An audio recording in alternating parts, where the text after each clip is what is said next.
Hello and welcome everyone to Inside the Publisher Lab, the show where we dive a little bit deeper into a topic that we discussed on our podcast, The Publisher Lab. Shelby, what are we talking about today?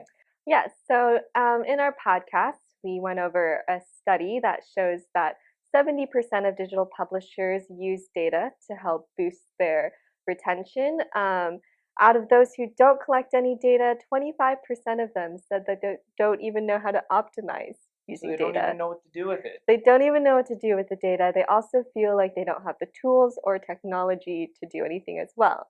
So what's really interesting about this is obviously a space that we work in, and so it's something we discussed in length on the podcast. But what I find interesting, Shelby, is that publishers think that they don't have the tools or the technology to really understand their audiences better, because there are some tools that have been around forever, and they're not even using those right now. Right, like Google Analytics, let's just say even.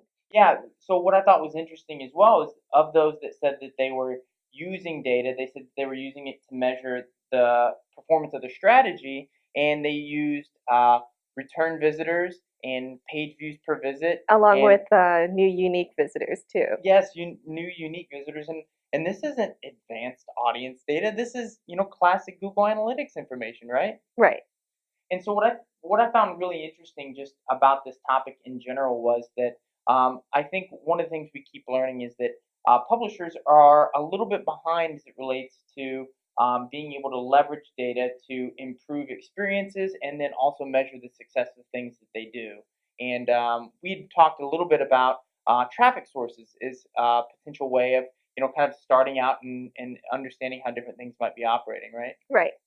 So the example I had given on the podcast was really looking at the difference between something like Facebook traffic and Google traffic to really understand how certain audience may be responding to an article or to a page differently than another traffic source. And so one of the things I mentioned that I looked at first was what? Time on site. So you could look at how long a person is staying on. If they're staying on for 10 seconds, you can kind of gauge, okay, maybe they didn't have a good time. But if they're on that page for like 3 minutes, you can see, wow, that person liked my content. They're having a good quality time. Yeah, it's a really good way of being able to figure out essentially, like, it's kind of a reality check, right? So if I look at my Facebook traffic and see that someone is spending 10 seconds on my site, and then I look at my Google traffic to the exact same article and see that they're spending 3 minutes, I can say, well, wait a minute, why is this Facebook traffic not performing very well? And you can get a good idea of, like, well, maybe you're not engaging that audience, or maybe that audience isn't experiencing the content the same way, or maybe they're being clickbaited in on accident or something like that. But if you look at all that data together without traffic source, you're going to get the average. It'll look like a minute 45, and you'll miss out on the fact that one section of your audience is clearly not having a good experience, and you can make adjustments based on that information.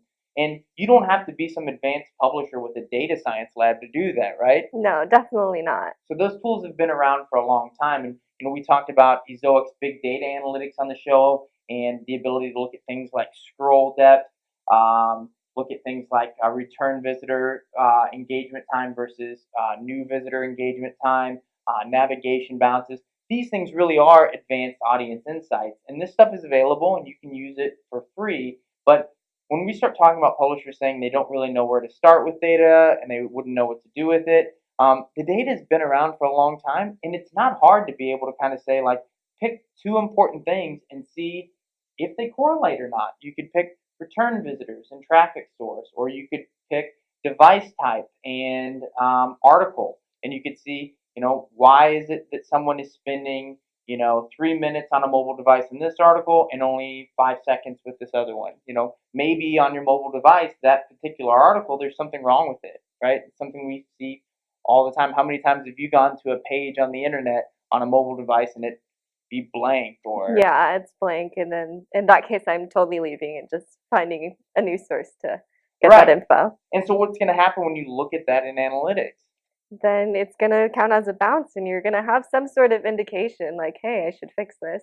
And so those types of analytics don't require a data scientist. That those are the kinds of, like, kind of deep dives into your existing data that any publisher can do. And so I think this kind of conversation around publishers and how much data can they use and should they use.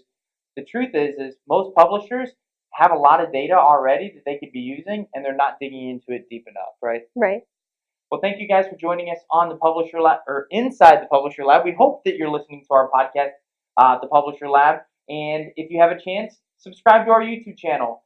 We now have a playlist for the show, and we hope that you're taking advantage of that, enjoying the show. If you have questions or ideas for topics for the show, leave them in the comments, and hopefully we'll have a chance to get to them on a few episodes of Inside the Publisher Lab.